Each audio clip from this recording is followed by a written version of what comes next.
البصل لشرايح، وحضرت لك انت لإلك بطاطا. عندنا هون الدجاج، انا رح استعمل سفاين وفخار. نحط البطاطا.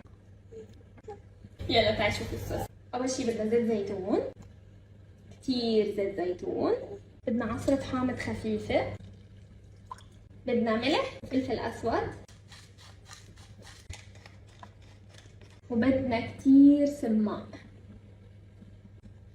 اضافة صغيرة من عندي بهار دجاج. نحركهم انا وياكي.